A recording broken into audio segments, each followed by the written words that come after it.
Alors, petite vidéo, je suis en train de fabriquer une table basse en palette. J'ai une idée assez précise de ce que je voudrais. Donc en base, j'ai deux palettes comme ça. Donc c'est des palettes qui n'ont pas des cubes, mais qui ont des grandes traverses.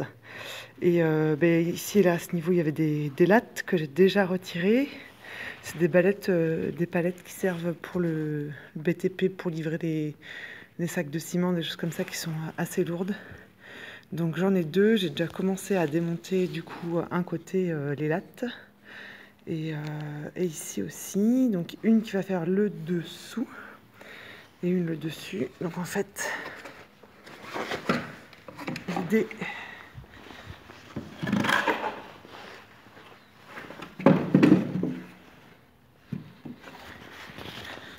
c'est de les mettre comme ça.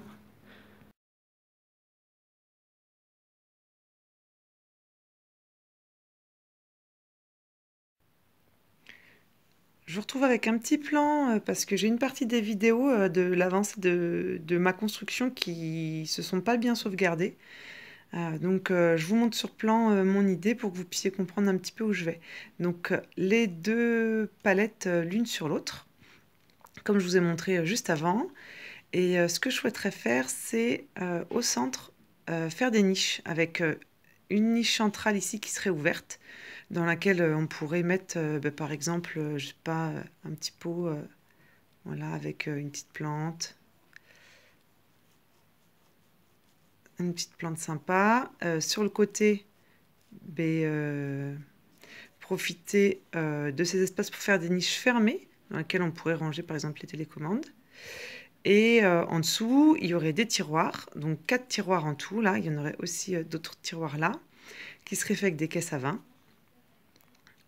Et le tout monté sur roulette. Donc j'espère que c'est un petit peu plus clair avec ce plan. Et je vous laisse avec du coup l'avancée des travaux sur cette table. Alors il commence à faire nuit, mais voilà le résultat de du coup ce que j'ai pu faire. Ça va donner un petit peu une idée. Donc là j'ai recoupé à la bonne dimension. La palette du dessus. La palette du dessous, il faudra que je la recoupe encore. Là bien sûr, tout là ce sera coupé bien sûr aux mêmes longueurs. Et donc j'ai fait ici la petite niche centrale. Donc avec un échantillon là de mosaïque, j'en ai quelques-uns en stock. Donc comme après ce sera patiné blanc, j'ai trouvé un échantillon qui était dans les tons blancs. Et donc de chaque côté, il y aura aussi des niches simples, parce qu'en fait, j'aimerais que ce soit sur le dessus, en fait, faire un système de trappe pour ouvrir, par exemple, planquer les télécommandes ou autre. Donc à voir si j'y arrive. Et du coup, là ici, le système, il y aura les tiroirs. Voilà, hop. Donc pour l'instant, tout est monté à blanc, parce qu'après, je vais tout bien poncer. Je vous retrouve avec mon plan parce que en fait j'ai eu une autre idée et je vais changer un petit peu ce que je voulais faire. Donc je vous avais montré le plan avec mes deux hauteurs de palette. Et comme je vous ai dit, j'ai recoupé en fait un côté de la palette parce qu'elle était beaucoup plus longue. Et ça allait faire vraiment très grand. Et malgré ça, je pense que ça va faire quand même une table assez imposante, assez large et pas très haute. Et en fait, pour optimiser les rangements et avoir une table de taille un peu plus confortable, je me suis dit que la partie que je vais couper sur les deux palettes, je peux les réutiliser. Donc j'ai refait un plan ici. Et donc on retrouve toujours donc le dessus avec la niche ouverte et les deux niches fermées. Et en fait, je vais venir intercaler du coup les deux chutes de palettes ici pour pouvoir gagner une hauteur. Donc ça fera trois parties. Et ici, avoir des petites niches aussi, dans lesquelles, par exemple, on voit très bien pouvoir poser le courrier, des magazines. Et toujours en dessous, du coup, mes 4 tiroirs. Donc ça me fera une table qui sera moins profonde, parce qu'en fait, normalement, je devais avoir ici la taille des tiroirs de chaque côté. Mais du coup, vu qu'ils sont en dessous, ils vont pouvoir venir l'un contre l'autre. En dessous, il n'y aura plus l'espace de la niche entre les deux tiroirs. Je sais pas si c'est bien clair en fait. Je repasse sur l'autre. Donc ici, j'avais mon tiroir qui vient en transparence, on imagine qu'il vient jusque là. Là, il y a la niche. Et ici, j'ai mon second tiroir. Maintenant, vu que la niche, elle va être au-dessus, les tiroirs, en fait, vont... J'essaie d'avoir une mise au point correcte. Voilà. Les tiroirs, ils vont venir ici en transparence, donc voilà, jusque là. Donc là, le premier, celui qui sera devant, et celui qui sera derrière, ils vont... Voilà. Donc il n'y aura plus l'espace de... Il y aura plus l'espace de la niche entre les deux. Et du coup, elle va être moins large et avec une hauteur de plus, donc un peu plus haute, et ce qui, je pense, sera un peu plus confortable pour une table basse. Donc voilà, je vais continuer sur cette idée, la construction. Je vous laisse découvrir ça. Alors j'ai un peu avancé sur la table, du coup ça va être un peu plus clair de vous montrer du coup cette nouvelle idée. Donc voilà, vous voyez là les trois hauteurs de palette. Donc sur le bas, il y aura les tiroirs comme ça. Donc l'espace sera comblé de chaque côté. Et ici, du coup, ce sera une niche. On peut par exemple ranger les magazines, choses comme ça. Et donc sur le dessus, la petite niche ouverte. Voilà. Alors voilà l'avancée de la table, des systèmes de tiroirs. Du coup, voilà, là j'ai fait les petites cales pour combler les espaces.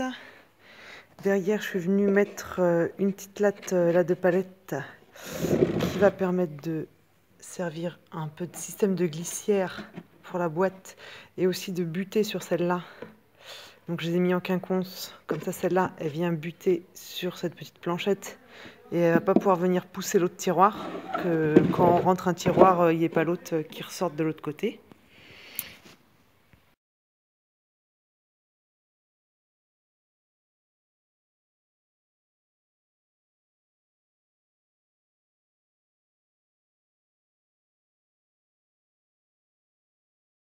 Donc voilà avec les différents étages repositionnés. Donc ici là il me manque du coup une caisse à vin. Donc ce sera pour un peu plus tard. Le système de niche sur le dessus avec les niches cachées. Au final, pas besoin de mettre de poignée ou de trou pour l'ouvrir. Voilà, comme ça c'est encore plus vraiment discret.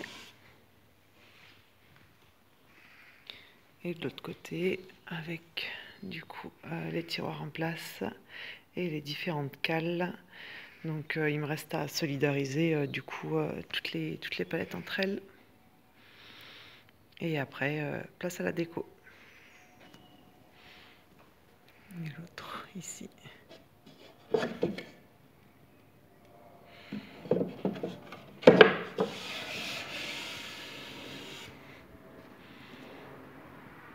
Alors pour fixer du coup ma troisième palette, ce que j'ai fait c'est que j'ai déclouté une latte pour pouvoir cacher la tête de vis. Donc le même système, je vais pré-percer pour que la tête puisse rentrer un petit peu dans le bastin. Et comme ça après quand je remettrai la latte, ce sera caché. Et du coup la deuxième, parce que celle-là c'est une latte d'origine, donc elles sont très dures à déclouter. Ce que je vais faire c'est que je vais le faire ici, là où vous savez il y a les parties amovibles. Donc quand c'est fermé ce sera caché, et juste quand c'est ouvert, on verra voilà, la petite tête de vis, où je vais voir si ça me chagrine que ce soit apparent. Je mettrai peut-être un peu de pâte à bois. C'est juste que du coup ce sera pas démontable si je mets, pour je ne sais quelle raison vous voudrez démonter. Mais sinon c'est l'autre solution, c'est de combler le trou avec de la pâte à bois. Alors les trous sont faits. Donc ce que je disais, soit je peux reboucher à la pâte à bois si ça me chagrine de voir les trous. Soit avec de la pâte à bois achetée toute prête, soit sinon, si vous n'avez pas de pâte à bois ou si vous voulez, si ça va être dans des endroits visibles et que vous voulez vraiment avoir le même ton que le bois, ce que vous pouvez faire, petite astuce si vous ne savez pas, c'est que vous récupérez en fait du coup la poussière de ponçage Quand vous avez poncé le bois, vous récupérez ça, vous le mélangez avec du coup de la colle à bois. Ça vous fait une pâte, vous l'étalez comme de la pâte à bois classique. Et du coup là, comme c'est voilà, tout le bois que j'ai poncé, c'est la même couleur, donc ça va se fondre parfaitement. Je retrouve du coup en intérieur, j'ai pris des petites lattes de bois que j'avais poncées, de petites chutes, et je vais faire dessus les tests de patine à la peinture blanche pour voir quelle méthode j'utilise, puisque du coup mon ami veut que la table soit patinée blanche. Donc j'utilise la peinture basique. Là, je suis en train de repeindre les murs de ma chambre en blanc, donc j'utilise la même peinture. Comme ça, je fais la peinture dans la chambre, je fais la peinture de la palette. J'utilise les mêmes outils, ça m'évite de les laver plusieurs fois, etc. Et puis aussi, petite astuce, quand vous savez que vous allez réutiliser, par exemple, un rouleau de peinture, hop, et ben plutôt que de le laver, d'utiliser des litres et des litres d'eau et de passer un certain temps du coup pour le laver, là je l'ai utilisé hier et du coup je l'ai emballé dans du cellophane. Ou sinon ce que je fais en principe j'utilise un sac plastique, mais du coup maintenant comme les sacs plastiques sont les denrées rares, il me restait des rouleaux de cellophane, donc je l'ai enveloppé dans du cellophane, comme ça, la peinture sèche pas et je peux le réutiliser là tout à l'heure quand je vais repasser une couche sur mes murs. Allez, je vais faire mes tests. Alors, voilà les échantillons que j'ai faits. Alors, du coup, il y a deux planchettes à chaque fois, mais c'est les mêmes essais. C'est juste que j'ai plusieurs types de bois, donc j'ai testé sur les deux. Donc là, cet essai-là, j'ai vraiment fait une couche de peinture que j'ai laissé sécher et après je l'ai poncé grossièrement à la main. Donc j'aime beaucoup cet effet-là. Par contre, bah, du coup, c'est pas mal de boulot pour reponcer après la couche de peinture. Et sur cette planche-là, ça fait un joli effet, mais par contre, sur les planches qui sont vraiment, vraiment très lisses, ça fait pas terrible. Bon, là, on voit que j'avais fait des marques, alors j'ai poncé à la ponceuse, donc, mais les autres planches ne sont pas comme ça. Donc, ça fait vraiment juste choler, quoi. Et puis à côté, ici, donc bah, là, c'est pareil. En fait, sur cette planche-là, ça fait pas trop d'effet, à part blanchir un peu. Mais ici, du coup, j'ai fait un côté, j'ai laissé neutre, et donc j'ai fait l'essai ici. Là, c'est blanchi. En fait, j'ai passé la peinture et tout de suite après, je suis venue essuyer avec un chiffon. Donc, ça fait vraiment juste blanchi, genre bois flotté un peu. Voilà, j'ai passé une couche de blanc grossièrement sur la table, volontairement assez épaisse, pour pouvoir après la poncer, avoir l'effet voulu. Et puis les deux petites tablettes là-bas.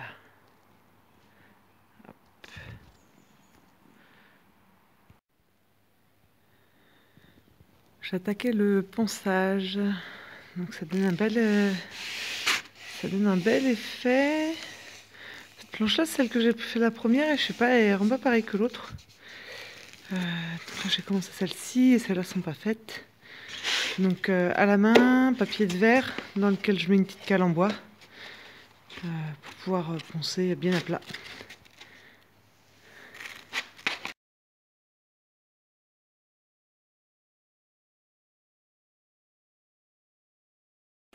Je suis passée à la fabrication des poignées des tiroirs, donc on se retrouve en intérieur. D'ailleurs, vous pouvez constater que ma propre table basse est en palette.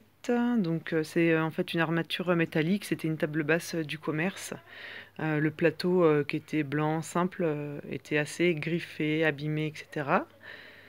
Et donc j'ai remplacé en fait juste par des lattes de palette que j'avais bien poncé, et puis avec une couche de vernis mat pour boucher là les trous, laisser par les clous. Ce que j'avais fait, c'est que j'avais percé en diamètre 6 et j'avais mis du coup un tourillon, donc diamètre 6 mm. Et si la mise au point veut bien se faire, voilà. Donc j'avais mis du coup un tourillon collé et coupé, raboté, poncé. Voilà, comme ça a fait une surface complètement lisse. Donc pour en revenir aux poignées des tiroirs, je fais une poignée en corde comme ceci. Donc à l'intérieur, je la fixe avec de la cordelette. Donc pour ça, j'utilise la colle chaude, ma grosse corde pour faire la poignée et une petite corde plus fine. Comme elle est vraiment fine, ce que j'ai fait, c'est que j'ai déjà tressé. Voilà, en prenant 3 brins, j'ai fait une tresse comme ça, elle est déjà un peu plus large. J'ai déjà découpé mes petits morceaux à la longueur que je souhaite, qu'ils soient confortables pour agripper avec la main et tirer le tiroir.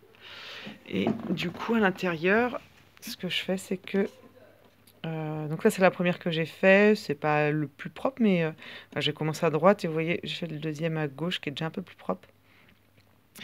Je mets sur le bout de la grosse corde qui rentre à l'intérieur du tiroir. Je mets de la colle chaude au pistolet et après, j'enroule autour ma petite tresse de cordelette. Voilà, en tirant bien. Et une fois que c'est bien sec, et ben c'est suffisamment solide voilà, pour résister à l'arrachage. Et puis si jamais à force dans le temps ça résiste pas très bien, ben voilà, il n'y a rien qui est fixé de façon définitive puisque c'est pas collé sur la boîte. Il y a juste voilà, les 2 trous comme ça en façade dans lesquels je suis venue passer la corde.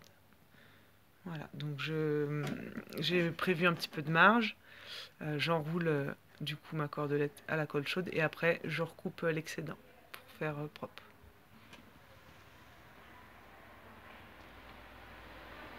Dernière étape, alors j'espère que ça va aller parce qu'il y a beaucoup de vent aujourd'hui chez moi. Hier j'ai collé du coup ma plaque de mosaïque et là je suis en train de faire le joint. Alors comme il y avait un espace entre les lattes qui sont en dessous, là j'ai calé une bande de carton de chaque côté du coup. Hop, pour pas que le joint il coule en dessous. Et comme c'est un tout petit espace, je peux pas utiliser du coup l'outil normal pour une espèce de petite raclette là, en caoutchouc pour étaler le joint parce que c'est vraiment un tout petit espace, hein, vous voyez. Du coup j'ai mis un gant et j'étale à la main et après je passerai un coup d'éponge. Le jointage est terminé. Je suis assez contente du résultat. Ça fait une belle finition dans la petite niche déco.